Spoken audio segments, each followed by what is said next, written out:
Mathieu Groès, Alain Fleischlander, Alexandre Reyes, merci d'être avec nous ce jour pour les secrets de la gestion de patrimoine et pour débattre de ce qui s'est passé et surtout ce qui va se passer. Donc commençons par le bilan 2020 des marchés financiers. Une année de montagne russe, une année où tout a bougé. Comment vous lisez ce marché et donc honneur aux dames, quel a été un petit peu votre diagnostic, votre ressenti quand on regarde l'année 2020 qui n'est pas complètement close? Oui, merci, bonjour. C'est un marché, une année en plusieurs actes, avec d'une part la surprise d'un confinement, la surprise d'une crise inouïe et profonde, et qui effectivement s'est relevée aussi brusquement, avec notamment des mesures jamais vues, puisqu'on était à peu près à des mesures qui ont été 8 fois ce qu'on a vu en 2008. Donc là encore, une première lecture est celle que les banques centrales ont fait le job. Et ont fait le job. Les États ont fait le job, peut-être plus qu'on pouvait s'y attendre. Deuxième acte, c'est la reprise.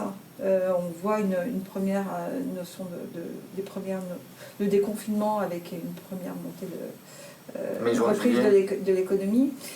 Et puis les autres actes qui sont l'épisode des élections américaines et le reconfinement qui était une crainte, mais finalement qui n'est pas aussi fort que le premier et qui laisse quand même du vent à l'économie. Et avec cette annonce du vaccin qui donne enfin le happy end, ou le début du happy end. Mais la lecture que l'on fait, elle est encore une fois,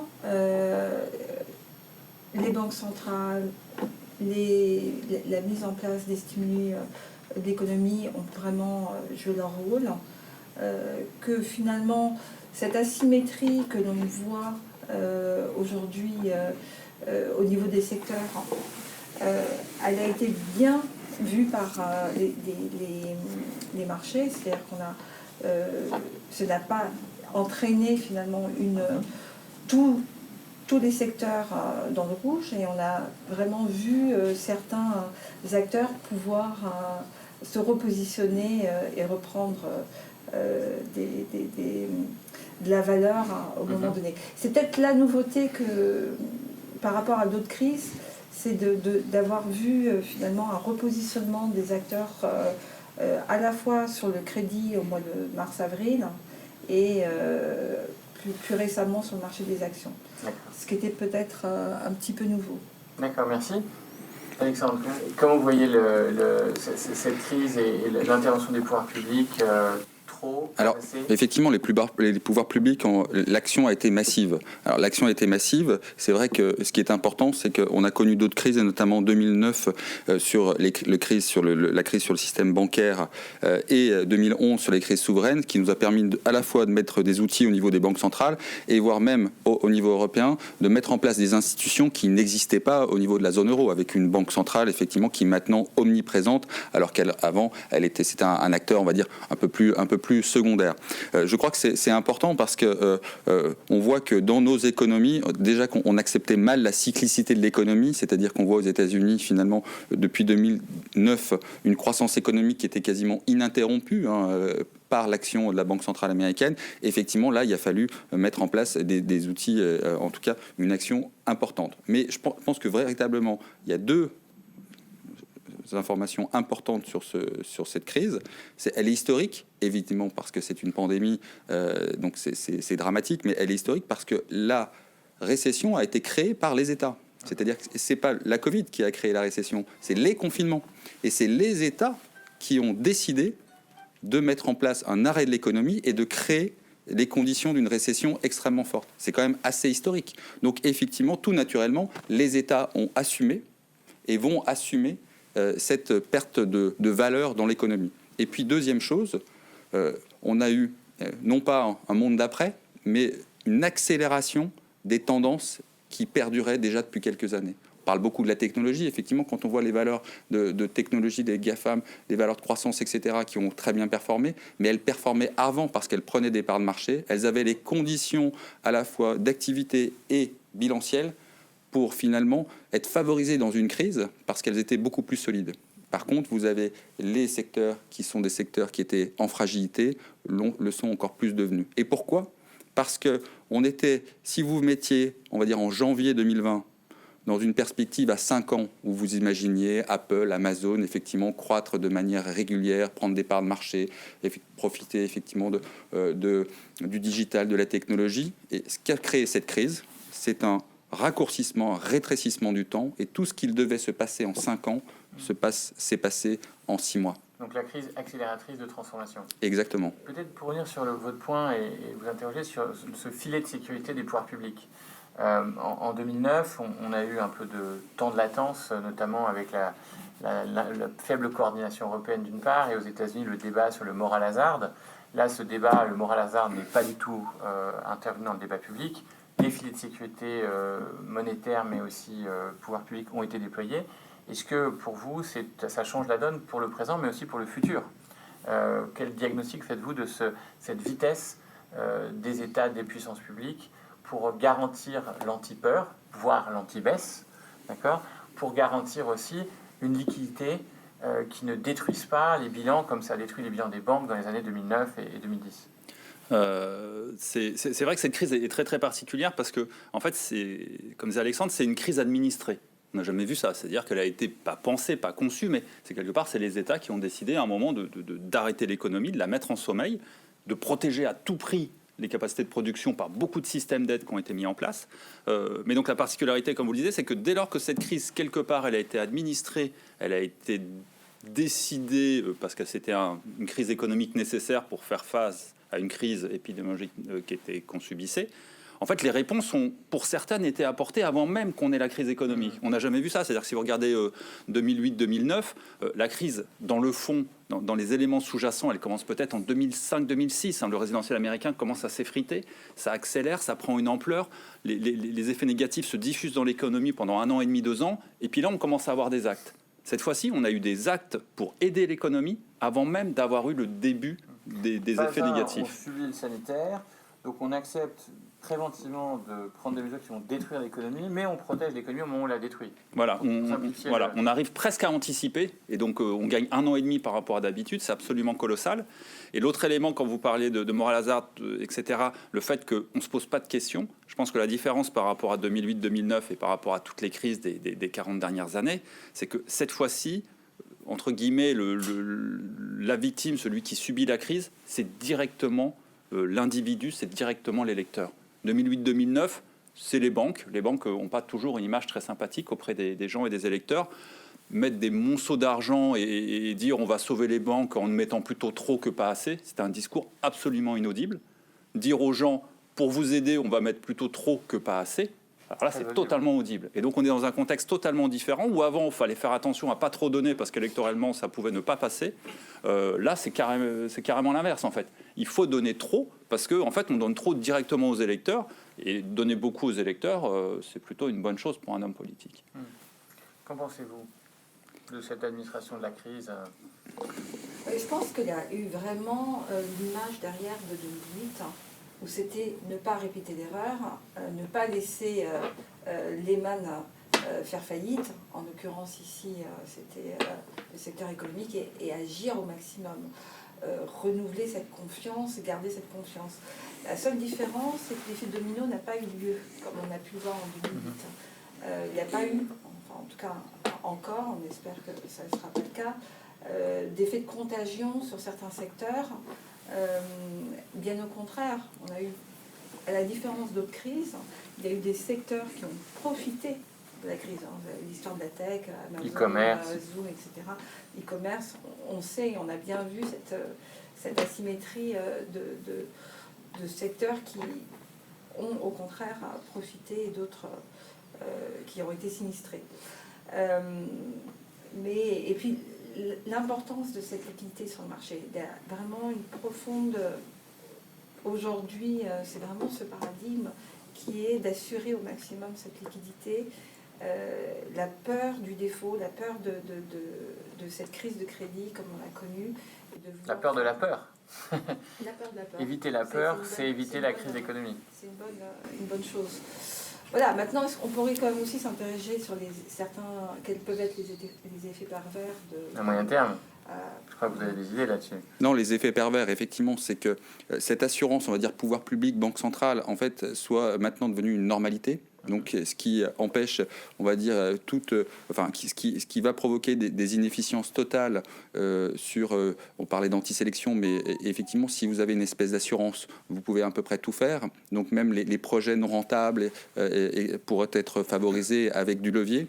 Et l'attitude quand même des banques centrales, c'est, en tout cas, la volonté des banques centrales et particulièrement de la Fed, c'est lisser les cycles économiques, évidemment, et empêcher effectivement des crises trop profondes. Mais on le sait, en plus avec Janet Yellen qui retourne effectivement au Trésor, mais avec, à l'époque, Bert Bernanke, c'est l'attitude des bulles et l'implication des explosions de bulles sur l'économie réelle. Et je crois que le véritable enjeu pour les prochaines années, ça va être de mettre en place des conditions effectivement pour obtenir une croissance pérenne. Je crois qu'il faut orienter cette liquidité vers l'innovation, un peu à la méthode keynésienne, c'est-à-dire qu'il ne faut pas de la liquidité partout, mais vraiment orienter ces liquidités. Christine Lagarde le décrit très bien dans ses discours, notamment sur tout ce qui est économie verte, environnement, tout ce qui est des processus, on va dire, d'innovation sur ces dossiers-là. Mais c'est surtout empêcher des bulles. Et on a pu, à mon avis, c'est ma conviction, on a pu se poser des questions, notamment sur les secteurs technologiques qui prennent tellement de poids dans les indices actions, qui peuvent devenir un danger, parce que cette force-là peut devenir un danger pour le marché actions, et donc aux États-Unis pour l'économie. Et je crois que l'implication des banques centrales va être aussi de gérer leur crédibilité, pas en apparaissant que finalement comme un carnet de chèques, ça c'est certain, parce que là finalement tout, mais c'est parfois créer des conditions structurelles de correction de marché pour casser les leviers de manière régulière, pour éviter qu'on ait des bulles qui se transforment en bulles systémiques, comme on a vu en 2009, mais effectivement sur l'immobilier au Japon dans les années 90. Et ça, c'est vraiment le risque essentiel pour moi que les banques centrales vont gérer pour, en tout cas, éviter toute perte de crédibilité. Et parce qu'on sait, les banques centrales sont là comme garants, il est vrai, mais si elles ne sont pas crédibles, elles deviendront un vrai danger. Donc à 2 ans, à 3 ans, je ne sais pas quel chiffre vous mettrez, vous attendez, à ce que les banques centrales et les pouvoirs publics retirent leur liquidité, retravaillent pour notamment les pouvoirs publics leur déficit, et voilà. Et deuxièmement, régulent un petit peu le secteur privé en s'assurant de taux de fonds propres ou de comportements qui viennent en contrepoint. On vous aide dans les mauvais moments, mais on attend de vous de muscler vos fonds propres, de muscler votre discipline dans les bons moments. Est-ce que je lis correctement un petit peu Moi, j'aurais pas totalement cette vue-là. Je pense que je suis pas sûr qu'il faut demander plus de fonds propres. On a déjà demandé beaucoup plus de fonds propres. Je crois que c'est un peu un réflexe aux banques. C'est un peu un réflexe un peu facile de dire. Je pense qu'il faut accepter. Je pense que il faut accepter une certaine cyclicité dans l'économie. Il faut accepter qu'il y ait des victimes. C'est comme ça que marche le monde capitaliste. Sinon, il faut changer de système. Moi, je pense que c'est un bon système quand même, hein, le système actuel. Et par contre, je pense que je suis assez d'accord avec Alexandre. Si j'ai bien compris ce qu'il disait, c'est que on est dans un comportement de banque centrale depuis 15-20 ans qui soulève des questions. La BRI a posé la question sur le fait de savoir est-ce qu'on n'est pas trop accommodant, trop pédant, et qu'à être trop accommodant, on favorise les bulles, et quand les bulles éclatent, on n'a plus d'autre choix que de venir à la rescousse, mais en revenant à la rescousse, on redevient encore plus accommodant, et on refavorise une nouvelle bulle. Et c'est vrai que quand vous regardez l'évolution du prix des actifs depuis 20 ans, c'est quand même assez incroyable. On a eu la plus grande bulle immobilière depuis très longtemps. Là, on a eu une bulle action assez incroyable en 99-2000. On a de nouveau quelque chose qui est, je ne sais pas si c'est une bulle, la bulle vous le constatez après coup, hein, c'est une fois que ça a fait moins 60%, vous vous dites tiens il y avait une bulle, mais on est quand même sur des progressions phénoménales encore, et on a l'impression qu'on est rentré dans des marchés comme ça, que c'est un peu stop and go, c'est-à-dire qu'il y a un mouvement de panique, les banques centrales mettent énormément d'argent, ont du mal à le retirer, provoquent une nouvelle accélération, et ça peut être très néfaste à terme. Et je pense qu'il y a une question qui se pose, c'est est-ce qu'il ne faudrait pas accepter de temps en temps de faire mal volontairement à l'économie et au marché, plutôt qu'attendre que tout ça explose, parce que quand ça explose, c'est très compliqué à gérer,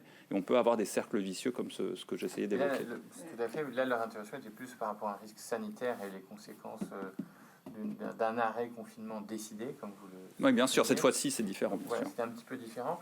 Mais en tout cas, la question quand même se pose de jusqu'où doivent-ils aider les canards boiteux. Et savoir retirer surtout, ce qu'ils ont eu du mal à faire les dernières fois. Et je pense que les cycles de hausse des taux, c'est quelque chose qui n'existe plus vraiment. Mais c'est vrai que pour revenir aux banques centrales et à leur effet et le potentiel danger, on pourrait s'attendre finalement à ce que ces injections de liquidités aient un effet sur l'économie réelle. Et quand on voit en fait aujourd'hui l'impact des 10 dernières années, la hausse de l'économie réelle est quand même très très modérée par rapport aux actifs à risque. On est sur, je crois, des multiples de 250 fois au niveau du S&P 500 et sur une inflation qui a été finalement de 10 à 15% sur les 15 dernières années. Donc c'est vraiment très limité. Et tant qu'on a eu cette politique de taux très bas, il y a un comportement qui va naturellement aller de plus en plus vers les actifs à risque, avec ce risque de bulle et ce soutien, je crève ma bulle, je reviens et je la recrée, alors qu'on s'attend vraiment à cette transposition sur l'économie réelle. Ce qui n'est pas forcément la même chose entre banque centrale et pouvoir public, où là, l'injection elle est directement liée à l'économie. Maintenant, il nous faut un peu cette inflation qui manque. Voilà, on peut la souhaiter, il faudrait qu'elle soit trop importante parce que on ne voudrait pas, en tout cas les marchés ne voudraient pas non plus détruire les rendements que les banques centrales se retirent trop vite, parce qu'aujourd'hui c'est le principal support. L'économie malgré tout elle est encore quand même assez fragile, même si on a des espoirs d'une reprise avec cette sortie de crise potentielle, elle est encore très très fragile et on s'attend quand même encore à des défauts de certaines sociétés. Il suffit de le voir, d'en parler dans n'importe quel lieu de dîner, même si on ne sort plus dîner, mais on sait très bien que la crise est présente partout. Donc aujourd'hui, il faut rester un peu vigilant. On a encore besoin de ce support. Qu'en pensez-vous? Et notamment sur la courroie de transmission par les marchés bancaires pour que l'économie réelle soit soutenue. C'est le vrai enjeu, c'est effectivement l'action des banques centrales sur l'économie. Alors, il y a quand même des situations complètement différentes entre les continents. Hein. Alors, on peut, dans un premier temps, se dire qu'avec toute l'injection de liquidités et les taux bas, finalement, on n'a pas créé les circonstances d'une croissance économique très forte. Mais on peut aussi s'imaginer que si nous n'avions pas fait ça, qu'est-ce que ça serait ? C'est-à-dire que tout ça pour ça, on imagine que ça aurait pu être terrible, en tout cas en termes d'économie et de marché financier. Sur la transmission des banques à l'économie réelle, il y a un sujet. Il y a en Europe à peu près 70% du marché de l'économie financée par le secteur bancaire. Aux États-Unis, 70%, c'est par le marché financier. Il y a des fonds de pension, etc. Donc il y a de la titrisation. Ça veut dire quoi? Ça veut dire que les États-Unis, quand même, pour faire fonctionner l'économie, ont besoin d'un marché financier qui tourne. Et en Europe, pour créer les conditions d'une économie stable, il faut qu'on ait un système bancaire qui soit stable, qui gagne de l'argent, qui soit en tout cas rentable pour pouvoir distribuer et mettre en place une distribution de crédit à l'économie. Et je crois que depuis 10 ans, le secteur bancaire européen était plutôt laminé par des mesures réglementaires qui l'affaiblissaient. Pour effectivement essayer de favoriser les conditions de fonds propres nécessaires en temps de crise, mais d'une certaine manière, si maintenant on sait qu'en temps de crise, les banques centrales et les pouvoirs publics sont là, il y aura peut-être besoin, et d'ailleurs depuis 6 mois, toutes les conditions réglementaires pour les banques ont été quand même allégées de manière significative. Déjà, ce n'était pas le centre du problème, c'est plutôt les banques sont devenues la solution. Hein, on voit PGE, etc. Ça, c'est quand même important. Et c'est important parce que finalement, on parle d'un secteur bancaire qui a été complètement laminé depuis 10 ans. Hein, quand on voit les performances relatives du secteur bancaire par rapport au marché, je crois que on est niveau vraiment incroyable. Mais par contre, on doit maintenant être dans des conditions où les banques sont beaucoup plus solides. Avec des regroupements qui doivent se faire. Hein. Christine Lagarde l'appelle de ses bons voeux assez régulièrement, en tout cas, et une utilisation de la digitalisation qui doit permettre aux banques d'être beaucoup plus, on va dire, efficientes dans cette distribution de crédit. Et pourquoi la distribution de crédit est importante? C'est que, vous le disiez tout à l'heure, on va avoir des défauts. Alors moi, mon analyse, c'est qu'on les aura pas tout de suite, on les aura après. C'est-à-dire qu'une fois que on va dire que la guerre sera terminée, on analysera les décombres. Et là, toutes les sociétés qu'on a aidées pour éviter notamment des chiffres de l'emploi dramatiques, on a aidé beaucoup d'entreprises qui, finalement, ce sont des entreprises zombies. Effectivement, une fois que la croissance économique sera repartie et qu'on va dire que la répartition de la valeur sera mise en place, on aura là, cette fois-ci, des défauts plus importants. Mais ça sera dans un deuxième temps. Mais par contre, il faut absolument empêcher toute dérive des défauts d'entreprise sur le système global, et il faut absolument favoriser les refinancements de toutes les entreprises, parce que généralement celles qui sont endettées, on pourra parler de rotation sectorielle, des values, etc., mais celles qui sont endettées, c'est aussi celles qui sont pourvoyeurs d'emploi. Donc il faut absolument leur permettre de passer cette crise, et donc de continuer à faire baisser les taux de crédit de manière régulière, quels que soient effectivement les niveaux des marchés actions. C'est-à-dire que ça doit être une tendance et une volonté des pouvoirs publics régulière, jusqu'à ce qu'enfin on soit dans un vrai monde d'après, ou en tout cas où on ait oublié ce qui s'est passé. Sur la microéconomie, on peut imaginer aussi que beaucoup d'entreprises sont sorties en termes de maintien du chiffre d'affaires par un prêt garanti par l'État, en tout cas en France, ou l'équivalent en Europe, mais qu'elles sortent endettées de cette crise. Elles se sortent vivantes, mais endettées, sans être peut-être jusqu'à être un zombie. Elles se retrouvent avec 1, 2, 3 leviers en plus de dette. Et vous, comment vous allez jouer un petit peu ce marché financier en termes d'analyse action comme d'analyse crédit? Quelles sont un petit peu vos actions et votre perspective sur 2020, 2021, 2022? Comment vous allez jouer cette nouvelle donne qu'on a rappelé un petit peu avec ce bilan? Sur cette nouvelle donne, donc c'est vrai que, juste pour revenir une dernière fois, c'est vrai que ce qui est très important, c'est que cette crise, elle se fait avec un secteur bancaire qui n'est pas abîmé, qui est solide, qui peut spontanément jouer son rôle de financement de l'économie, et qui peut d'autant plus le jouer qu'on a des États qui se portent garants. Donc là, c'est prêté sans risque. Alors avec des marges qui sont toutes petites, c'était la contrepartie, bien sûr. Mais donc cette crise est totalement particulière de ce point de vue-là. Et il y a un autre élément quand même qui est important, qu'on n'a pas évoqué, c'est que cette crise est particulière aussi dans le fait que c'est une crise. Si vous prenez les États-Unis, qui sont quand même là où on a les statistiques les plus propres, qui est la zone la plus importante, dans toutes les crises économiques qu'on a connues aux États-Unis, vous avez eu une baisse du revenu disponible, dont un très fort ralentissement et souvent une baisse du revenu disponible. Parce que les salaires diminuaient, il y avait des licenciements, et que l'État comblait un petit peu, mais comblait que partiellement cette chute. Là, on a une crise où on a une envolée du revenu disponible. C'est jamais produit. Alors, c'est pas vrai partout dans le monde, mais partout dans le monde, en tout cas, on a quand même cette idée que c'est une crise où les ménages et les acteurs privés au sens large restent très riches, voire s'enrichissent pendant la crise. Aux États-Unis, ils s'enrichissent. Il n'y a pas d'autre façon de le dire. En agrégé, les ménages américains se sont enrichis pendant cette crise comme ils ne se sont pas enrichis au cours des 50 dernières années. C'est absolument incroyable. Et donc, on est dans une situation d'une crise qui, quelque part, recèle des opportunités. Oui, et puis à des éléments de force que vous n'avez pas d'habitude. C'est-à-dire qu'à la fois, les banques sont capables de beaucoup prêter, puisqu'elles sont très très solides et qu'il y a des garanties d'État, et en même temps, l'argent disponible sur les comptes bancaires est colossal. C'est-à-dire, si vous regardez la masse monétaire américaine, la progression d'M2 sur un an, c'est la plus forte qu'on ait vue depuis 50 ans. C'est-à-dire que c'est pas de l'argent théorique, M2, c'est du cash disponible instantanément. Et donc, c'est clair que c'est une crise qui est très compliquée, où on peut avoir vraiment des mouvements un peu surprenants à la hausse. Nous, c'est notre idée, qu'avec l'arrivée du vaccin et un soulagement quand même des peurs et donc un changement de comportement, toute cette masse d'argent qui était sans doute largement nécessaire, monétaire, budgétaire, qui a été mise là pour contrer l'effet récessif, anxiogène de l'épidémie, c'était en fait deux choses qui s'opposaient. Là, en 2-3 mois, on peut faire disparaître l'effet négatif qui est l'épidémie. Et donc là, vous pouvez avoir un effet d'entraînement, mais très très fort. Et donc voilà, c'est une sortie de crise qui peut étonner. Après, peut-être qu'il y aura d'autres effets qu'on n'a pas vus, qui seront plus négatifs et qui font que ça sera moins positif que ce que je dis là. On est sur des choses nouvelles, il faut rester modeste. Quand on est sur les marchés, c'est économiste depuis longtemps, on s'aperçoit que les choses ne sont pas aussi lisibles que ça. Mais on a des éléments qui peuvent laisser penser qu'on peut avoir une sortie rapide qui peut être très positive pour en particulier tout ce qui est cyclique et tout ce qui a été très très abîmé sur les marchés au cours des 5 ou 10 dernières années. Donc vous regardez les cycliques attentivement et positivement.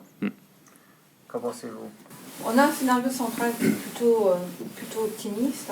On reste quand même positif pour les actifs à risque, liés par cette reprise économique, mais avec quand même des scénarios de risque, on peut y revenir. À court terme, c'est vrai qu'il y a des opportunités pour se repositionner sur les secteurs qui ont été survendus, notamment les cycliques, c'est les small et mid cap. C'est effectivement certains secteurs qui ont été particulièrement attaqués, même le tourisme, la value, bien entendu. Néanmoins, la reprise peut se faire très rapidement. On a vu les mouvements à la baisse, mais comme à la hausse, peuvent être très rapides. Donc il faudra revoir les valorisations. À long terme, on est toujours quand même dans un portefeuille orienté vers les valeurs de croissance qui savent générer du cash, quelle que soit la période de marché, qui peuvent être peut-être un petit peu plus chères aujourd'hui, mais qui sont sur le long terme. Donc vous mixez valeurs qui vont rebondir, mais aussi... Voilà, on est tactique à court terme sur du cyclique, du small, pour reprendre un peu de valorisation, cette opportunité, mais on se repositionne aussi rapidement sur notre portefeuille de long terme qui reste de la croissance de qualité. Les valeurs de dividendes aussi, on a vu... ont été massacrées parce qu'il y avait cette politique de garder son dividende. Donc là aussi, survendu. Aujourd'hui, elle regagne de l'intérêt. On retrouve certaines sociétés qui vont pouvoir à nouveau annoncer ces dividendes. Dans une politique où les taux restent écrasés, c'est intéressant de regarder ces sociétés parce que là, on a de la valeur également. Voilà. Et puis, on se remet un peu plus sur l'Europe. Paradoxalement, même si on est plus optimiste sur l'économie américaine, mais c'est plus parce qu'on a probablement un décalage. L'économie américaine est sortie de la crise assez rapidement. Peut-être, bon là encore, l'Asie en premier, mais l'économie américaine a eu un confinement finalement plus léger au niveau de l'économie et des résultats qui ont été positifs, ce qui fait que finalement au niveau des valorisations, on est probablement un peu cher par rapport au marché européen qui nous semble un petit peu plus attractif et qui pourrait rattraper certaines... Donc vive l'Europe, financièrement. Vive l'Europe. Qu'en pensez-vous? Sur l'Europe, effectivement, c'est peut-être un secteur, encore une fois, enfin, on va pouvoir avoir des flux, et notamment des investisseurs internationaux. Le Brexit, enfin, on va enfin avoir une solution. En tout cas, qu'elle soit positive ou négative, ça sera derrière nous.